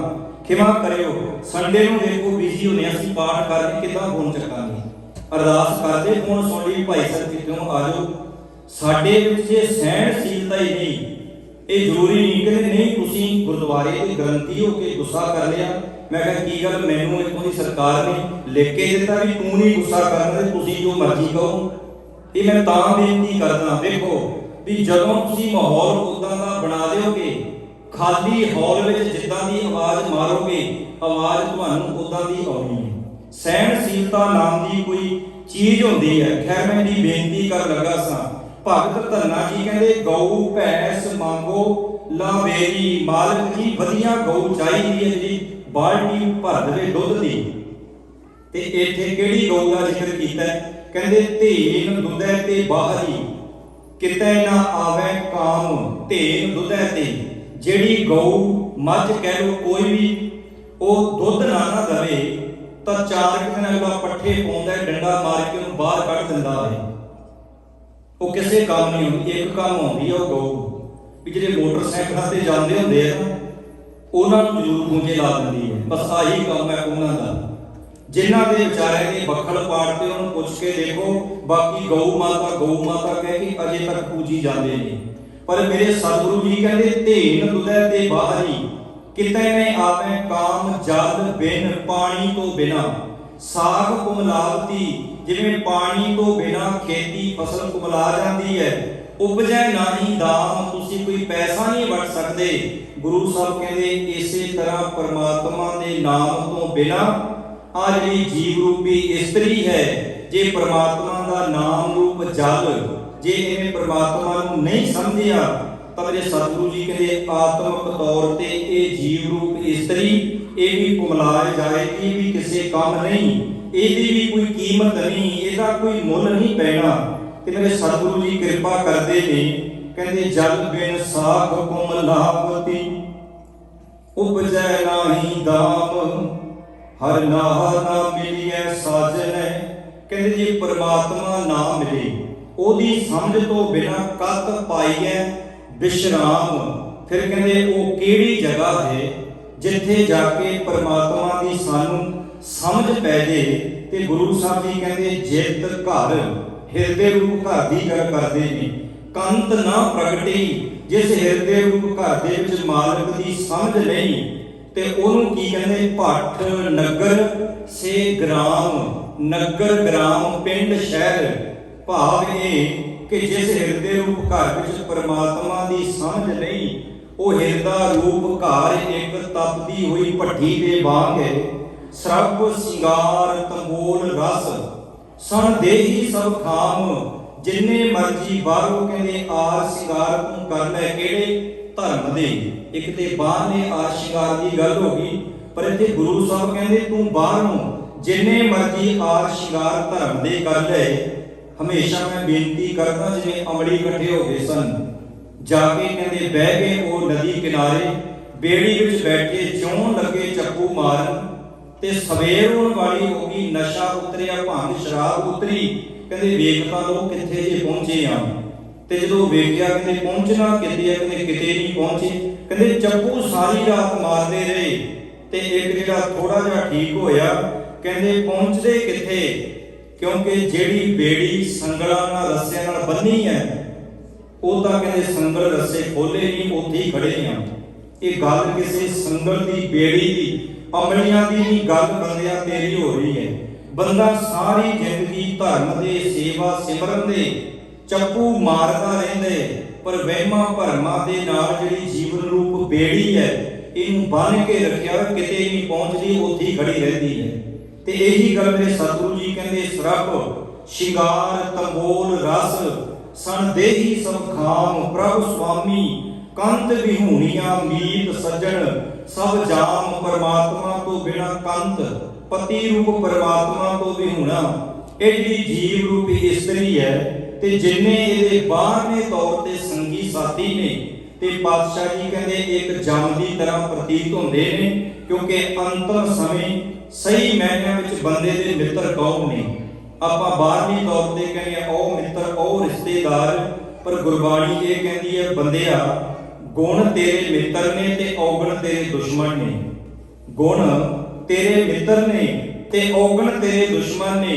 ਤੇ ਜਿਵੇਂ ਔਖੇ ਸਮੇਂ ਮਿੱਤਰਾਂ ਤੋਂ ਕੋਈ ਉਮੀਦ ਨਹੀਂ ਨਾ ਰੱਖੀ ਜਾ ਸਕਦੀ, ਇਸੇ ਤਰ੍ਹਾਂ ਕਹਿੰਦੇ ਔਗਣ ਰੂਪ ਮਿੱਤਰਾਂ ਨੇ ਤੇਰਾ ਕਹਿੰਦੇ ਕੋਈ ਭਲਾ ਨਹੀਂ ਕਰਨਾ। ਇਸ ਲਈ ਜੀਵਨ ਦੇ ਵਿੱਚ ਗੁਣਾਂ ਨੂੰ ਆਪਣੇ ਮਿੱਤਰ ਬਣਾ। ਤੇ ਸਤਿਗੁਰੂ ਜੀ ਕਹਿੰਦੇ ਨਾਨਕ ਕੀ ਬੇਨੰਤੀਆਂ, ਕਰ ਕਿਰਪਾ ਦੀਜੈ ਨਾਮ। ਬੇਨੰਤੀਆਂ ਬਹੁ ਬਚਨ, ਸਾਡੀ ਉਸ ਮਾਲਕ ਦੇ ਚਰਨਾਂ ਦੇ ਵਿੱਚ ਬੇਨਤੀ ਹੈ ਕਿ ਨਾਮ ਦੀ ਦਾਤ ਬਖਸ਼ੋ, ਹਰ ਮੇਲੋ ਸੁਆਮੀ। ਸੰਗ ਪ੍ਰਭ ਜਿਸ ਕਾ ਨੇਚਲ ਧਾਮ, ਜਿਹੜਾ ਸਦੀਵੀ ਹੈ ਅਟਲ ਹੈ ਜਿਹਦਾ ਘਰ, ਕਹਿੰਦੇ ਉਸ ਮਾਲਕ ਦੇ ਨਾਲ ਮੇਰਾ ਮਿਲਾਪ ਹੋ ਜੇ। ਗੱਲ ਵਿਛੋੜੇ ਤੋਂ ਸ਼ੁਰੂ ਹੋਈ ਤੇ ਆ ਕੇ ਗੱਲ ਗੁਰੂ ਸਾਹਿਬ ਜੀ ਨੇ ਮਿਲਾਪ ਤੋਂ ਫਿਰ ਸ਼ੁਰੂ ਕੀਤੀ ਹੈ। ਹੁਣ ਵੇਖੋ ਨਵਾਂ ਸਾਲ ਚੇਤ ਮਹੀਨਾ, ਇਥੋਂ ਅੱਜ ਦੇ ਦਿਨ 553ਵਾਂ ਇਹ ਸੰਮਤ ਹੈ ਜਿਹੜਾ ਉਹ ਸ਼ੁਰੂ ਹੋ ਚੁੱਕਿਆ। ਨਵਾਂ ਸਾਲ ਸਾਡੇ ਸਿੱਖਾਂ ਦਾ ਪਹਿਲਾਂ ਵੀ ਮੈਂ ਅਰਜ਼ ਕੀਤੀ ਹੈ। ਤੇ ਗੁਰੂ ਸਾਹਿਬ ਜੀ ਇਸ ਚੇਤ ਦੇ ਮਹੀਨੇ ਦੁਆਰਾ ਸਮਝਾ ਰਹੇ ਨੇ, ਸਮਝਾਉਣ ਦੀ ਕੋਸ਼ਿਸ਼ ਨਹੀਂ ਸਮਝਾ ਰਹੇ ਨੇ।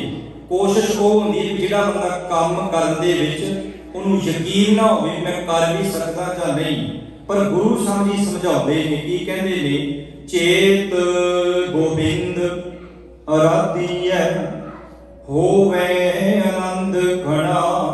ਘਣਾ ਦੇ ਅਰਥ ਨੇ ਬਹੁਤਾ। ਜਿਹੜਾ ਘਣਾ ਲਫ਼ਜ਼ ਹੈ ਨਾ, ਇਹ ਸਿੰਧੀ ਬੋਲੀ ਦਾ ਲਫ਼ਜ਼ ਹੈ ਘਣਾ। ਉਹ ਘਣਾ ਬਹੁਤ ਨੂੰ ਕਹਿੰਦੇ ਨੇ।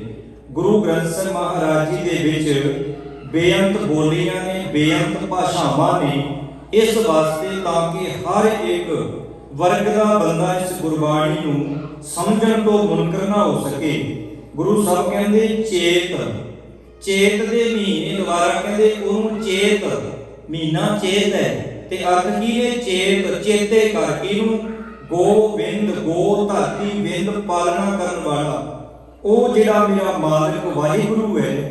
ਤੇ ਆਪ ਹੀ ਸਵਾਲ ਕਰਕੇ ਜਵਾਬ ਦਿੰਦੇ ਨੇ ਕਿ ਚੇਤ ਗੋਬਿੰਦ ਅਰਾਧੀ ਹੈ, ਵੀ ਉਸ ਮਾਲਕ ਨੂੰ ਜੇ ਅਰਾਧੀਏ ਤਾਂ ਅਗਲੀ ਤੁਕ ਵਿੱਚ ਫਿਰ ਪੁੱਛਦੇ ਨੇ ਜੇ ਉਹਨੂੰ ਅਰਾਧਾਂਗੇ ਤਾਂ ਮਿਲੇਗਾ ਕੀ? ਤੇ ਪਾਤਸ਼ਾਹ ਜੀ ਕਹਿੰਦੇ ਹੋਵੇ ਆਨੰਦ ਘਣਾ।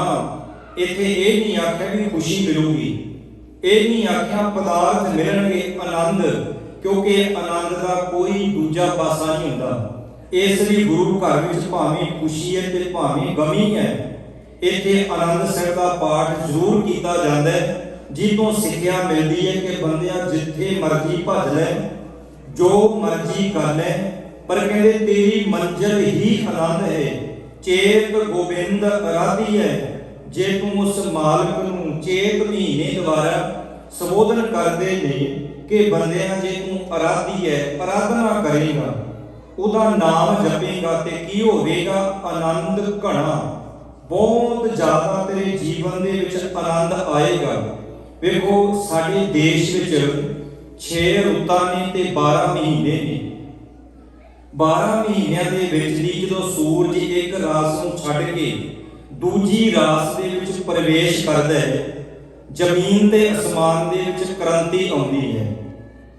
ਜ਼ਮੀਨ ਤੇ ਮੌਸਮ ਵਿੱਚ, ਖਿਮਾ ਕਰਨੀ, ਜ਼ਮੀਨ ਤੇ ਮੌਸਮ ਦੇ ਵਿੱਚ ਕ੍ਰਾਂਤੀ ਤੋਂ ਭਾਵ ਤਬਦੀਲੀ ਆਉਂਦੀ ਹੈ। ਜੇ ਇੱਕ ਸੂਰਜ ਦਾ ਦੂਜੀ ਰਾਸ ਵਿੱਚ ਪ੍ਰਵੇਸ਼ ਹੋ ਜਾਣ ਤੋਂ ਬਾਅਦ ਗੁਰੂ ਸਾਹਿਬ ਕਹਿੰਦੇ ਜੇ ਮੌਸਮ ਤੇ ਜ਼ਮੀਨ ਪੱਧਰ ਤੇ ਤਬਦੀਲੀ ਆ ਰਹੀ ਹੈ ਬਨਸਪਤੀ ਦੇ ਵਿੱਚ, ਫਿਰ ਇਹ ਗੱਲ ਤੂੰ ਆਪਣੇ ਜੀਵਨ ਦੇ ਵਿੱਚ ਮੰਨ ਲੈ, ਇਹ ਗੱਲ ਨੂੰ ਤੂੰ ਪ੍ਰਵਾਨ ਕਰ ਲੈ। ਤੇ ਜੇ ਸੂਰਜ ਦੀ ਇੱਕ ਗਰਦਿਸ਼ ਕਰਕੇ ਤਬਦੀਲੀ ਹੋ ਸਕਦੀ ਹੈ ਤਾਂ ਫਿਰ ਤੂੰ ਇਹ ਕਿਉਂ ਨਹੀਂ ਮੰਨਦਾ ਕਿ ਜਦੋਂ ਤੂੰ ਬਾਣੀ ਨੂੰ ਪੜ੍ਹੇਗਾ, ਗੁਰਬਾਣੀ ਮੁਤਾਬਕ ਜ਼ਿੰਦਗੀ ਜਿਉਏਗਾ, ਜੇ ਬਾਹਰਲੀ ਤੌਰ ਤੇ ਕ੍ਰਾਂਤੀ ਆ ਸਕਦੀ ਹੈ ਤੇ ਅੰਦਰੂਨੀ ਤੌਰ ਤੇ ਗੁਰੂ ਸਾਹਿਬ ਕਹਿੰਦੇ ਤੇਰੇ ਅੰਦਰ ਕ੍ਰਾਂਤੀ ਤਬਦੀਲੀ ਆਏਗੀ ਨਾਮ ਦੇ ਦੁਆਰਾ। 12 ਮਹੀਨੇ ਨੇ, 6 ਰੁੱਤਾਂ ਨੇ ਤੇ ਇੱਕ ਰੁੱਤ ਦੇ ਵਿੱਚ ਮੇਰੇ ਗੁਰੂ ਸਾਹਿਬ ਨੇ ਇਸ਼ਾਰਾ ਕੀਤਾ ਹੈ। ਵੈਸੇ ਚੇਤ ਦੇ ਮਹੀਨੇ ਦੇ ਵਿੱਚ ਬਸੰਤ ਰੁੱਤ ਸ਼ੁਰੂ ਹੋ ਜਾਂਦੀ ਹੈ ਤੇ ਸਤਿਗੁਰੂ ਕਹਿੰਦੇ ਚੇਤ ਗੋਬਿੰਦ ਅਰਾਧੀ ਹੈ। ਜਦੋਂ ਬਸੰਤ ਰੁੱਤ ਸ਼ੁਰੂ ਹੁੰਦੀ ਹੈ ਆਪਾਂ ਵੇਖਦੇ ਹਾਂ ਪੱਤ ਝੜ ਆਦਿਕ ਖਤਮ ਹੋ ਜਾਂਦੀ ਹੈ, ਫੁੱਲ ਪੌਦੇ ਆਦਿਕ ਉਹਨਾਂ ਵਿੱਚ ਸਾਰਿਆਂ ਦੇ ਤਬਦੀਲੀ ਆ ਗਈ, ਫੁੱਲ ਵੀ ਖਿੜ ਗਏ ਨੇ। ਤੇ ਗੁਰੂ ਸਾਹਿਬ ਜੀ ਕਹਿੰਦੇ ਬੰਦਿਆ ਤੂੰ ਕਿਉਂ ਮੁਰਝਾ ਰਿਹਾ ਹੈ, ਤੂੰ ਕਿਉਂ ਮੁਰਝਾਉਣਾ? ਮਸਕੀਨ ਸਾਹਿਬ ਜੀ ਨੇ ਇੱਕ ਦਿਨ ਕਥਾ ਸੁਣ ਰਿਹਾ ਸਾਂ ਤੇ ਮਸਕੀਨ ਸਾਹਿਬ ਕਹਿੰਦੇ ਮੈਂ ਸੀਸਗੰਜ ਗੁਰਦੁਆਰੇ ਕਥਾ ਕਰਕੇ ਬਾਹਰ ਨਿਕਲਿਆ ਤੇ ਕਿਸੇ ਸੱਜਣ ਨੇ ਆਖਿਆ ਕਿ ਗਿਆਨੀ ਜੀ ਆਹ ਫੁੱਲਾਂ ਦਾ ਗੁਲਦਸਤਾ ਹੈ ਤੇ ਅੱਧੇ ਘੰਟੇ ਤੱਕ ਤੁਸੀਂ ਸ਼ਮਸ਼ਾਨ ਭੂਮੀ ਫਿਊਨਲ ਤੇ ਚੱਲਿਓ, ਮੇਰਾ ਕੋਈ ਮਿੱਤਰ ਚੜ੍ਹਾਈ ਕਰ ਗਿਆ, ਮੈਂ ਵੀ ਫੁੱਲ ਲੈ ਕੇ ਚੱਲਿਆ ਤੇ ਤੁਸੀਂ ਵੀ ਉੱਥੇ ਫੁੱਲ ਭੇਟਾ ਕਰਿਓ। ਤੇ ਮਸਕੀਨ ਜੀ ਬਾਰੇ ਤੁਸੀਂ ਜਾਣਦੇ ਹੀ ਹੋ, ਉਹਨਾਂ ਵਰਗਾ ਵਿਦਵਾਨ ਮੇਰੇ ਖਿਆਲ 'ਚ ਹੋਣਗੇ, ਪਰ ਉਹਨਾਂ ਦੀ ਕਥਾ ਦਾ ਰਹੱਸ ਸਭ ਨਾਲੋਂ ਵੱਖਰਾ ਹੀ ਸੀ। ਜੇ ਉਹ ਸਹਿਜ ਮਤੇ ਕਥਾ ਕਰਦੇ ਸਨ ਪਰ ਜੋ ਕਹਿਣਾ ਸੀ ਉਹ ਕਹਿ ਵੀ ਦਿੰਦੇ ਸਨ। 1984 ਦੇ ਵਿੱਚ ਸੰਤ ਸਿੰਘ ਮਸਕੀਨ ਤੇ ਪ੍ਰੋਫੈਸਰ ਦਰਸ਼ਨ ਸਿੰਘ ਨੇ ਜਿੰਨਾ ਪ੍ਰਚਾਰ ਕੀਤਾ ਕਿਸੇ ਨੇ ਨਹੀਂ ਕੀਤਾ। ਇਹਨੂੰ ਤੁਸੀਂ ਹੋਰ ਬਿਰਤੀ ਨਾਲ ਨਾ ਧਿਆਨ ਦਿਓ ਵੀ ਪਤਾ ਨਹੀਂ ਅਸੀਂ ਉਹਨਾਂ ਦੇ ਪੱਖ ਦੀ ਗੱਲ ਕਰਦੇ ਹਾਂ, ਉਹ ਬਾਅਦ ਵਿੱਚ ਜੋ ਹੋਇਆ ਉਹ ਵੱਖਰਾ ਸਬਜੈਕਟ ਹੈ, ਪਰ ਜੋ ਉਹਨਾਂ ਨੇ ਪ੍ਰਚਾਰ ਕੀਤਾ ਮੈਨੂੰ ਨਹੀਂ ਲੱਗਦਾ ਕਿਸੇ ਨੇ ਕੀਤਾ ਹੋਵੇਗਾ। ਵੇਖੋ ਮਾਹੌਲ ਸ਼ਾਂਤ ਹੋਵੇ ਉਦੋਂ ਪ੍ਰਚਾਰ ਕਰਨਾ ਕੋਈ ਔਖਾ ਕੰਮ ਨਹੀਂ। ਵਰਦੀਆਂ ਗੋਲੀਆਂ ਦੇ ਵਿੱਚ ਕੌਮ ਦੀ ਪੰਥ ਦੀ ਗੱਲ ਕਰਨੀ ਬਹੁਤ ਔਖੀ ਹੁੰਦੀ ਹੈ। नहीं तो समय का माहौल देख के सारे बदल जाते हैं। तो वो कहन लगे भी जो साथी कहता भी आ गुलदस्ता पकड़ो, तुसी भी उस मैयत ते जाके उस चिखा ते या उस अर्थी ते फुल भेटा करियो। मसीह जी कहते भी मेरे तो नहीं ये काम होना। कहते क्यों? वो कहते जिथे जिंदगी मुरझा गई उत्थे फुल्लां दा की काम, जिथे जिंदगी मुरझा गई उत्थे फुल्लां दा की काम। ते मसीह जी कहते वो मैनूं अगों कहन लगा, कहते बड़े मूँह फाटो, बड़े कौड़े हो। वो कहते चंगा होया तेनों पता लग गया, दोबारे नहीं कहेगा। वो कहते चंगा होया भी तेनों इन्ना कदे पता लग गया भी मैं मूँह फट, पर कहना मूँह फट नहीं, मैं तेनों हकीकत दसी है। इन्ने सोहने फुल ते मुरझाई हुई जिंदगी ते मैं भेंट नहीं कर सकदा। ये फुल तां गुरु चरनां दे विच ही शोभदे हन, मुरदियां दे उपर नहीं। केवल उदाहरण है, केवल समझण वास्ते। पर इत्थे गुरु साहब ने इशारा किया, चेत गोबिंद आराधी है होवे आनंद घना, संत जना मिल पाईए। संत जना की है? संत जना भाव साढ़े 15 भगत ने, गुरु साहिबाना की बाणी है, जां जेड़े गुरु साहब की बाणी नूं पढ़ के जिन्हां ने उच्चा सुच्चा जीवन बतीत किया है, उन्हां दी गल हो रही है। बाकी पखंडियां दी नहीं, ना मैं उन्हां दी गल करनी है। इत्थे गल हो रही है रब्बी रूहां दी, जिन्हां ने जीवन दे विच कुछ प्राप्त किया है। कहते जिन्हां ने कुछ प्राप्त कर लिया, जो उन्हां दी संगत करांगे। अरदास विच आपां ये लफ्ज़ क्यों पढ़ते हैं? सही प्यारे मेल, इहदा मतलब यह है भी उन्हां लोकां नाल मुलाकात ना होवे ते जदों उन्हां नूं मिलीए ते अंदर कुसंगत दी गल शुरू हो जाए। इसलिए आख्या सही प्यारे मेल, जिन्हां मिलिया तेरा नाम चित आवे।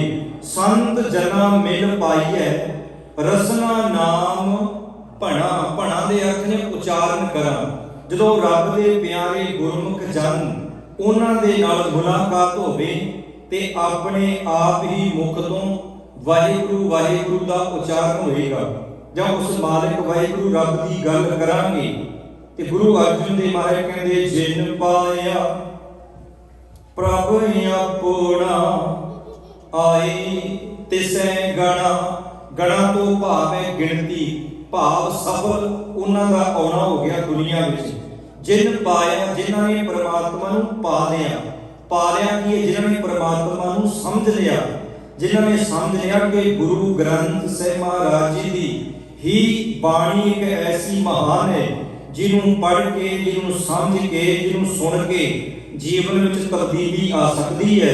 ते पातशाह जी कहते उन्हां गुरमुख जनां दा दुनिया दे विच आउणा भाव सफल हो गया, उन्हां दा मुबारक है।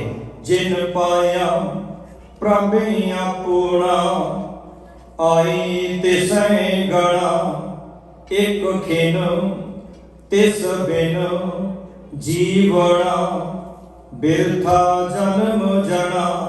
एक खिन मात्र, खिन की है अखां ने ना साडियां, ये बार बार झमक रही ने पलकां अखां दियां, इहनूं एक खिन कहते हैं। ते गुरु अर्जन देव महाराज कहते एक खिन भी जे परमात्मा मेरे जीवन दे विचों विसर जाता है, भुल जाता है, तां मेरा दुनिया दे विच वो एक एक पल परमात्मा की याद तो बिना जिहड़ा बतीत हो रहा है ना, वो बिरथा है, वो नेफल है, वो किसी भी काम नहीं, वो किसी भी लेखे विच नहीं। एक किन तिस बिन जीवना, बिरथा जन्म जना। उन्हां दा आया दुनिया विच सफल नहीं, जिन्हें परमात्मा की बंदगी नहीं की, परमात्मा का नाम नहीं जपिया, ते वो परमात्मा किथे रहिंदा है। किते देश ना आया सुनिए, महल उसार ना बैठा। कहते परमात्मा कोई ये नहीं भी अमरीका विच ही रहिंदा है, जां कनेडा विच, जां पंजाब, जां हिंदुस्तान की किसी धरती जां कोने विच। असीं जिन्हां जगहां नूं कोई पुछदा नहीं सी ना, जिन्हां थावां नूं जगहां नूं साडी नलायकी ने वो थावां दी पूजा करनी शुरू कर दी। जंडां नूं नहीं सी कोई पुछदा। जंड एक बनस्पति है, ਉਹਦੇ ਆਲੇ ਦਾਲੇ ਇੰਨਾ ਲੀਰ ਪਰਾਂਦਾ ਵਲੇਟਿਆ ਹੁੰਦਾ ਹੈ, ਉਹਦੇ ਜਿੱਤੇ ਜੀਵ ਹੋਵੇ ਤੇ ਉਹ ਕਦੇ ਲੋਕਾਂ ਨੂੰ ਕੀ ਹੋ ਗਿਆ, ਇਹ ਕੀ ਕਰਦੇ ਨੇ ਵੀ ਜੰਡ ਦੀ ਖੁਰਾਕ ਕੋਈ ਲੀਰ ਪਰਾਂਦੇ ਥੋੜੀ ਹੈ, ਪਿੱਪਲ ਦੀ ਖੁਰਾਕ ਲੱਸੀ ਥੋੜੀ ਹੈ, ਪਿੱਪਲ ਵੀ ਕਹਿੰਦਾ ਹੋਵੇਗਾ ਮੈਂ ਪੀਣਾ ਪਾਣੀ ਹੈ, ਤੇ ਮਾਂ ਦੇ ਪੁੱਤ ਲੱਸੀ ਪਾਈ ਜਾਂਦੇ ਮੇਰੇ ਜੜ੍ਹਾਂ ਦੇ ਵਿੱਚ, ਤਾਂ ਹੀ ਤੇ ਉਹ ਪਿੱਪਲ ਦੇ ਤਣਿਆਂ ਦੇ ਵਿੱਚ ਕੀੜੇ ਜ਼ਿਆਦਾ ਹੁੰਦੇ ਨੇ ਸਾਡੀ ਬਦੌਲਤ। ਤੇ ਫਿਰ ਪਿੱਪਲ ਕੋਲੇ ਜਾਂਦੇ ਕਹਿੰਦੇ ਕੀੜੇ ਬਹੁਤ ਨੇ, ਇਹ ਕੀੜੇ ਅਸੀਂ ਪੈਦਾ ਕੀਤੇ ਹੋਏ ਪਖੰਡ ਕਰ ਕਰਕੇ। ਮੇਰੇ ਸਤਿਗੁਰੂ ਸੱਚੇ ਪਾਤਸ਼ਾਹ ਇਸ਼ਾਰਾ ਕਰਦੇ ਨੇ ਵੀ ਜਿਨ੍ਹਾਂ ਜਗ੍ਹਾਵਾਂ ਥਾਵਾਂ ਨੂੰ ਕੋਈ ਪੁੱਛਦਾ ਤੱਕ ਨਹੀਂ ਸੀ, ਬੰਦਿਆਂ ਤੇਰੀ ਨਲਾਇਕੀ ਦੇ ਕਾਰਨ ਉਹਨਾਂ ਜਗ੍ਹਾਵਾਂ ਦੀ ਪੂਜਾ ਹੋਣੀ ਸ਼ੁਰੂ ਹੋ ਗਈ। ਤੇ ਪਾਤਸ਼ਾਹ ਕਹਿੰਦੇ ਪ੍ਰਮਾਤਮਾ ਰਹਿੰਦਾ ਕਿੱਥੇ ਹੈ? ਉਹ ਤਾਂ ਹਰ ਇੱਕ ਜਗ੍ਹਾ ਹੈ।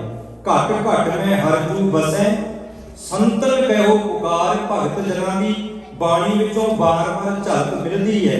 ਜਲ ਥਲ ਮਹੀਲ ਪੂਰੀਆਂ, ਰਵੀਆਂ ਵਿੱਚ ਵਣਾ ਵਣਾ, ਬਨਸਪਤੀ ਜੰਗਲ ਆਦਿ ਕੀ ਧਰਤੀ ਕੀ ਆਕਾਸ਼ ਕੀ ਪਾਣੀ ਕੀ ਖੁਸ਼ਕ ਜਗ੍ਹਾ। ਗੁਰੂ ਅਰਜਨ ਦੇਵ ਮਹਾਰਾਜ ਕਹਿੰਦੇ ਉਹ ਹਰ ਇੱਕ ਜਗ੍ਹਾ ਮੇਰਾ ਮਾਲਕ ਮੇਰਾ ਵਾਹਿਗੁਰੂ ਵਸਿਆ ਹੋਇਆ ਹੈ। ਪਰ ਆਪ ਹੀ ਸਤਿਗੁਰੂ ਜੀ ਸਵਾਲ ਕਰਕੇ ਨਾਲੋਂ ਨਾਲ ਜਵਾਬ ਉੱਤਰ ਪ੍ਰਸ਼ਨ ਨਾਲੋਂ ਨਾਲ ਹੀ ਦੇ ਰਹੇ ਨੇ। ਕਹਿਣ ਲੱਗੇ ਜੇ ਉਹ ਮਾਲਕ ਕਣ ਕਣ ਦੇ ਵਿੱਚ ਵਸਿਆ ਹੈ, ਕਣ ਕਣ ਦੇ ਵਿੱਚ ਵਸਣ ਦੇ ਬਾਵਜੂਦ ਵੀ ਜੇ ਬੰਦੇ ਨੂੰ ਯਾਦ ਨਾ ਆਵੇ ਤਾਂ ਫਿਰ ਕਿੰਨੀ ਵੱਡੀ ਕਹਿੰਦੇ ਉਸ ਬੰਦੇ ਦੀ ਇੰਜ ਕਹਿ ਲੋ ਬਦਕਿਸਮਤੀ ਹੈ। ਕਹਿੰਦੇ ਸੋ ਪ੍ਰਭ ਚਿਤ ਨਾ ਆਵਈ, ਕਿਤੜਾ ਦੁੱਖ ਗਣਾ। ਕਹਿੰਦੇ ਜਿਸ ਜੀਵ ਰੂਪ ਇਸਤਰੀ ਨੂੰ ਪਰਮਾਤਮਾ ਭੁੱਲ ਗਿਆ, ਉਹਦੇ ਗੁਣ ਜੀਵਨ ਦੇ ਵਿੱਚੋਂ ਵਿਸਰ ਗਏ, ਤੇ ਗੁਰੂ ਅਰਜਨ ਦੇਵ ਮਹਾਰਾਜ ਸੱਚੇ ਪਾਤਸ਼ਾਹ ਕਹਿੰਦੇ ਉਹ ਕਿੰਨਾ ਦੁਖੀ ਹੈ। ਉਹਦੇ ਦੁੱਖ ਦੀ ਕੋਈ ਸੀਮਾ ਨਹੀਂ, ਉਹ ਕਿੰਨਾ ਕੁ ਦੁੱਖ ਦੇ ਨਾਲ ਵਿਰਲਾਪ ਕਰ ਰਿਹਾ। ਸਰੀਰਕ ਦੁੱਖ ਦੀ ਗੱਲ ਨਹੀਂ, ਸਰੀਰਕ ਦੁੱਖਾਂ ਵਾਸਤੇ ਆਪਾਂ ਬੜੇ ਉਦਮ ਉਪਰਾਲੇ ਕਰ ਲਾਂਗੇ। ਗੱਲ ਹੋ ਰਹੀ ਹੈ ਮਾਨਸਿਕ ਤੌਰ ਤੇ ਉਹ ਬੰਦਾ ਕਿੰਨਾ ਪਰੇਸ਼ਾਨ ਹੈ, ਕਿੰਨਾ ਦੁਖੀ ਹੈ। ਕਿਹੜਾ ਸੋ ਪ੍ਰਭ ਚਿਤ ਨਾ ਆਵੇ, ਕਹਿੰਦੇ ਉਹ ਕਿੰਨਾ ਦੁਖੀ ਹੈ, ਕਿਤਨਾ ਦੁੱਖ ਗਣਾ। ਕਹਿੰਦੇ ਉਹ ਦੁੱਖਾਂ ਨੂੰ ਗਿਣਤੀ ਨਹੀਂ ਕੀਤੀ ਜਾ ਸਕਦੀ, ਤੋਲਿਆ ਨਾਪਿਆ ਨਹੀਂ ਜਾ ਸਕਦਾ ਜਿਹੜਾ ਪ੍ਰਮਾਤਮਾ ਦੀ ਹੋਂਦ ਨੂੰ ਭੁੱਲ ਗਿਆ ਹੈ। ਤੇ ਪਾਤਸ਼ਾਹ ਜੀ ਕਹਿੰਦੇ ਜਿਨੀ ਰਾਵਿਆ ਸੋ ਪ੍ਰਭੂ ਤਿੰਨਾ ਭਾਗ ਬਣਾ। ਗੱਲ ਦੋਵਾਂ ਦੀ ਕੀਤੀ ਹੈ। ਇੱਕ ਤਾਂ ਉਹਦੀ ਗੱਲ ਕਰਤੀ ਜਿਹੜਾ ਪ੍ਰਮਾਤਮਾ ਨੂੰ ਭੁੱਲ ਗਿਆ ਤੇ ਇੰਨਾ ਕੁ ਦੁਖੀ ਹੈ ਕਿ ਉਹਦੇ ਦੁੱਖ ਅਸੀਮ ਨੇ, ਕੋਈ ਸੀਮਾ ਨਹੀਂ। ਤੇ ਹੁਣ ਗੱਲ ਉਹਦੀ ਕਰ ਦਿੱਤੀ ਜਿਨ੍ਹਾਂ ਨੇ ਪ੍ਰਮਾਤਮਾ ਨੂੰ ਪਾ ਲਿਆ, ਉਹ ਇੰਨਾ ਕੁ ਖੁਸ਼ ਹੈ। ਉਹਦੇ ਭਾਗ ਮਣਾ ਮੁਹੀ, ਇੰਨੇ ਕੁ ਵੱਡੇ ਭਾਗ ਨੇ ਜਿਨੇ ਕਣ ਕਣ ਦੇ ਵਿੱਚ ਸਮਾਏ ਪ੍ਰਮਾਤਮਾ ਨੂੰ ਆਪਣੇ ਜੀਵਨ ਦੇ ਵਿੱਚ ਲਾਗੂ ਕਰ ਲਿਆ। ਜਿਨੀ ਰਾਵਿਆ ਸੋ ਪ੍ਰਭੂ ਤਿੰਨਾ ਭਾਗ ਮਣਾ, ਉਹਦੇ ਮਣਾ ਮੁਹੀ ਭਾਗ ਚੰਗੇ ਨੇ ਜਿਹੜੇ ਪ੍ਰਮਾਤਮਾ ਦੀ ਹੋਂਦ ਨਾਲ ਜੁੜੇ ਨੇ। ਹਰ ਦਰਸ਼ਨ ਕੋ ਮਨ ਲੋਚਦਾ, ਨਾਨਕ ਪਿਆਸ ਮਨਾ। ਲੋਚਦਾ ਲਫ਼ਜ਼ ਹੈ ਜਿਹੜਾ ਇਹ ਬੜਾ ਇੰਜ ਕਰੋ ਡੂੰਘਾਈ ਵਾਲੇ ਸੁਭਾਵਕ। ਵੇਖੋ ਗੁਰਬਾਣੀ ਲੋਕ ਭਾਸ਼ਾ ਵਿੱਚ ਉਚਾਰੀ ਹੈ। ਗੁਰੂ ਸਾਹਿਬਾਨਾਂ ਨੇ ਜਿਹੜੀ ਪੰਜਾਬੀ ਬੋਲਣ ਤੋਂ ਸੁਣਨ ਤੋਂ ਕਿਸੇ ਨਾਲ ਪੰਜਾਬੀ ਵਿੱਚ ਗੱਲ ਕਰੋ ਨਾ, ਅਸੀਂ ਇਹ ਆਪਣੇ ਵਿੱਚ ਵੀ ਅਸੀਂ ਬੇਇੱਜ਼ਤੀ ਜੀ ਮਹਿਸੂਸ ਕਰਦੇ ਹਾਂ। ਗੁਰੂਆਂ ਦੀ ਬੋਲੀ, ਭਗਤਾਂ ਦੀ ਬੋਲੀ। ਤੇ ਮੈਂ ਕਈ ਦਫਾ ਸੋਚਦਾ ਅਸੀਂ ਤਾਂ ਇੱਥੇ ਨਿਆਣਿਆਂ ਨੂੰ ਦਸਤਾਰ ਦੀ ਪਟਕੇ ਦੀ ਗੱਲ ਤਾਂ ਦੂਰ ਹੈ, ਕੇਸਾਂ ਦੀ ਗੱਲ ਤਾਂ ਦੂਰ ਹੈ। 100 ਬਹਾਨੇ ਲਾਓਗੇ ਜਿਸ ਮੁਲਕ ਵਿੱਚ ਰਹਿੰਦੇ ਆ, ਕੇਸ ਰੱਖਣੇ ਬੜੇ ਮੁਸ਼ਕਲ ਨੇ, ਪੱਗ ਜੀ ਬੰਨ੍ਹਣੀ ਹੁੰਦੀ, ਸਾਡੇ ਕੋਲ ਟਾਈਮ ਨਹੀਂ। ਸਾਡੇ ਕੋਲ ਤਾਂ ਆਪਣੇ ਨਿਆਣਿਆਂ ਨੂੰ 2 ਲਫ਼ਜ਼ ਪੰਜਾਬੀ ਵਿੱਚ ਗੱਲ ਕਰਨ ਦਾ ਵੀ ਸਾਡੇ ਕੋਲ ਟਾਈਮ ਨਹੀਂ, ਤੇ ਗੱਲਾਂ ਕਰਨੀਆਂ ਬਹੁਤ ਵੱਡੀਆਂ ਵੱਡੀਆਂ। ਖਿਮਾ ਕਰਿਓ। ਉਹਨਾਂ ਚਿਰ ਅੰਦਰੂਨੀ ਤੌਰ ਤੇ ਗੁਰਬਾਣੀ ਦੀ ਤੁਹਾਨੂੰ ਸਮਝ ਪਰਸਪਰ ਪਿਆਰ ਤੁਹਾਡੇ ਅੰਦਰ ਜਾਗ ਹੀ ਨਹੀਂ ਸਕਦਾ ਜਿੰਨਾ ਚਿਰ ਤੁਸੀਂ ਇਸ ਬੋਲੀ ਨੂੰ ਆਪਣੀ ਮਾਂ ਬੋਲੀ ਵਾਲਾ ਦਰਜਾ ਨਹੀਂ ਦਿੰਦੇ। ਤੇ ਮੇਰੇ ਸਤਿਗੁਰੂ ਜੀ ਕਿਰਪਾ ਕਰਦੇ ਨੇ ਅਖੀਰ ਵਿੱਚ ਕਹਿੰਦੇ ਸੋ ਪ੍ਰਭ ਚਿਤ ਨਾ ਆਵੇ, ਕਿਤਨਾ ਦੁੱਖ ਗਣਾ। ਜਿਨੀ ਰਾਵਿਆ ਸੋ ਪ੍ਰਭੂ ਤਿੰਨਾ ਭਾਗ ਮਣਾ। ਹਰ ਦਰਸ਼ਨ ਕੋ ਮਨ ਲੋਚਦਾ, ਨਾਨਕ ਪਿਆਸ ਮਨਾ ਲੋਚਦਾ। ਆਪਾਂ ਕਈ ਦਫਾ ਕਹਿੰਦੇ ਆ ਵੀ ਮੇਰੇ ਪੁੱਤਰ ਨੂੰ ਮਿਲਣ ਦਾ ਮਨ ਬਹੁਤ ਲੋਚਦਾ ਸੀ। ਮਾਂ ਕਹਿੰਦੀ ਹੈ ਧੀ ਨੂੰ ਮਿਲਣ ਵਾਸਤੇ ਮਨ ਲੋਚਦਾ ਸੀ। ਲੋਚਦਾ ਉਹਨੂੰ ਹੁੰਦਾ ਜਿਹਨੂੰ ਬੰਦਾ ਅੰਦਰੋਂ ਪਿਆਰ ਕਰਦਾ ਹੈ, ਜਿਹਨੂੰ ਆਤਮਿਕ ਤੌਰ ਤੇ ਦਿਲੋਂ ਪਿਆਰ ਕਰਦਾ ਹੈ, ਉਹਨੂੰ ਆਪਾਂ ਕਹਿੰਦੇ ਹਾਂ, ਮੈਂ ਉਹਨੂੰ ਬੜਾ ਲੋਚਦਾ। ਤੇ ਇਸ ਲਈ ਮੇਰੇ ਸਤਿਗੁਰੂ ਨੇ ਇੱਕ ਲਫ਼ਜ਼ ਸ਼ਬਦ ਵਰਤੇ ਨੇ, ਹਰ ਦਰਸ਼ਨ ਕੋ ਮਨ ਲੋਚਦਾ ਤੜਫ ਰਿਹਾ। ਕਿਸ ਵਾਸਤੇ? ਉਸ ਪ੍ਰਮਾਤਮਾ ਦੇ ਨਾਮ ਦੀ ਪਿਆਸ ਲੱਗੀ ਹੈ। ਤਨ ਨੂੰ ਪਿਆਸ ਲੱਗੀ ਹੋਵੇ ਤੇ ਪਾਣੀ ਲੱਭਦੇ ਆ, ਪਰ ਜਿਹੜੀ ਜੀਵ ਰੂਪ ਇਸਤਰੀ ਮਨ ਕਰਕੇ ਪਿਆਸੀ ਹੋਵੇ ਨਾ, ਤੇ ਉਹ ਬਾਣੀ ਨੂੰ ਸਮਝਣ ਵਾਸਤੇ ਤੜਫਦੀ ਹੈ। ਚੇਤ ਮਿਲਾਈ ਸੋ ਪ੍ਰਭੂ ਤਿਸ ਕੈ ਪਾਈ ਲੱਗਾ। ਇਹਦੇ ਪਾਠ ਕਰਾਂਗੇ ਪਾਏ, ਪਾਏ ਦੇ ਅਰਥ ਨੇ ਚਰਨੀ, ਤੇ ਜੇ ਪਾਠ ਕਰਾਂਗੇ ਪਾਏ ਤੇ ਅਰਥ ਨਾਲ ਦੀ ਨਾਲ ਬਦਲ ਜਾਣਾ ਹੈ। ਚੇਤ ਮਿਲਾਈ ਸੋ ਪ੍ਰਭੂ ਤਿਸ ਕੈ ਪਾਏ ਲੱਗਾ, ਭਾਵ ਉਹਨਾਂ ਗੁਰਮੁਖ ਜਨਾਂ ਦੇ ਮੈਂ ਚਰਨਾਂ ਦੇ ਵਿੱਚ ਨਤਮਸਤਕ ਹੋਵਾਂ, ਉਹਨਾਂ ਦੇ ਗੁਣਾਂ ਨੂੰ ਜੀਵਨ ਵਿੱਚ ਲਾਗੂ ਕਰਨਾ। ਉਹਨਾਂ ਦੇ ਚਰਨਾਂ ਵਿੱਚ ਸੀਸ ਝੁਕਦਾ ਕਿਹਨਾਂ ਦੇ? ਜਿਹੜੇ ਕਹਿੰਦੇ ਚੇਤ ਮਹੀਨੇ ਦੁਆਰਾ ਉਸ ਮਾਲਕ ਵਾਹਿਗੁਰੂ ਦੀ ਗੱਲ ਸੁਣਾਉਂਦੇ ਨੇ, ਉਸ ਮਾਲਕ ਵਾਹਿਗੁਰੂ ਦੇ ਨਾਲ ਜੋੜਨ ਦੀ ਜਿਨ੍ਹਾਂ ਨੇ ਸਾਨੂੰ ਪ੍ਰੇਰਨਾ ਦਿੱਤੀ ਹੈ। ਸਤਿਗੁਰੂ ਜੀ ਕਿਰਪਾ ਕਰਨ, ਮਿਹਰ ਕਰਕੇ ਜੀ ਹਾਜ਼ਰੀ ਆਪ ਸੰਗਤ ਨੇ ਪ੍ਰਵਾਨ ਕਰਨੀ। ਆਪ ਸਮੁੱਚੀਆਂ ਸਿੱਖ ਸੰਗਤਾਂ ਨੂੰ ਨਾਨਕ ਸ਼ਾਹੀ ਸੰਮਤ 553ਵੇਂ ਇਸ ਨਵੇਂ ਸਾਲ ਦੀ, ਜੋ ਕਿ ਗੁਰਬਾਣੀ ਦੇ ਸ਼ਬਦ ਤੋਂ ਇਹ ਨਵੇਂ ਸਾਲ ਦੀ ਆਰੰਭਤਾ ਹੁੰਦੀ ਹੈ, ਆਪ ਸਮੁੱਚੀਆਂ ਸੰਗਤਾਂ ਨੂੰ ਨਵੇਂ ਸਾਲ ਦੀ ਬਹੁਤ ਬਹੁਤ ਵਧਾਈ ਹੋਵੇ। ਸਤਿਗੁਰੂ ਜੀ ਕਿਰਪਾ ਕਰਨ, ਸਮੁੱਚੀਆਂ ਸੰਗਤਾਂ ਨੂੰ ਚੜ੍ਹਦੀ ਕਲਾ ਬਖਸ਼ਿਸ਼ ਕਰਨ। ਸੋ ਆਓ ਸਾਡੇ ਪਾਸ ਅਤੀ ਸਤਿਕਾਰਯੋਗ ਭਾਈ ਸਾਹਿਬ ਭਾਈ ਲਖਵਿੰਦਰ ਸਿੰਘ ਜੀ, ਹਜ਼ੂਰੀ ਰਾਗੀ ਸੱਚਖੰਡ ਸ਼੍ਰੀ ਦਰਬਾਰ ਸਾਹਿਬ, ਕਹਿਵੇ ਕੋ ਸੋਭਾ ਨਹੀਂ ਦੇਖਾ ਹੀ ਪ੍ਰਵਾਨ। ਉਹ ਆਪਾਂ ਕੀਰਤਨ ਰੂਪ ਦੇ ਵਿੱਚ ਇਹਨਾਂ ਤੋਂ ਲਾਭ ਪ੍ਰਾਪਤ ਕਰਾਂਗੇ। ਵਾਹਿਗੁਰੂ ਜੀ ਕਾ ਖਾਲਸਾ, ਵਾਹਿਗੁਰੂ ਜੀ ਕੀ ਫਤਿਹ। ਚੇਤ ਗੋਬਿੰਦ ਆਰਾਧੀ ਹੈ, ਹੋਵੇ ਆਨੰਦ ਗਾਣਾ, ਸੰਤ ਜਨਾਂ ਦੇ ਪਾਈਏ ਰਸਨਾ ਨਾਮ ਪੜ੍ਹਨਾ। ਗੁਰੂ ਪਿਆਰੀ ਸਾਧ ਸੰਗਤ ਜੀ, ਵਾਹਿਗੁਰੂ ਜੀ ਕਾ ਖਾਲਸਾ, ਵਾਹਿਗੁਰੂ ਜੀ ਕੀ ਫਤਿਹ। ਬਹੁਤ ਬਹੁਤ ਧੰਨਵਾਦ ਹੈ ਭਾਈ ਸਾਹਿਬ ਭਾਈ ਗੁਰਸੇਵਕ ਸਿੰਘ ਜੀ ਉਹਨਾਂ ਦਾ, ਜਿਨ੍ਹਾਂ ਨੇ ਕਥਾ ਦੁਆਰਾ ਹਾਜ਼ਰੀ ਲਗਵਾਈ ਹੈ। ਹੁਣ ਜਿਵੇਂ ਆਪਾਂ ਪਹਿਲਾਂ ਵੀ ਬੇਨਤੀਆਂ ਕੀਤੀਆਂ ਸੀ ਕਿ ਸਾਡੇ ਪਾਸ ਬਹੁਤ ਹੀ ਸਤਿਕਾਰਯੋਗ ਭਾਈ ਸਾਹਿਬ ਭਾਈ ਲਖਵਿੰਦਰ ਸਿੰਘ ਜੀ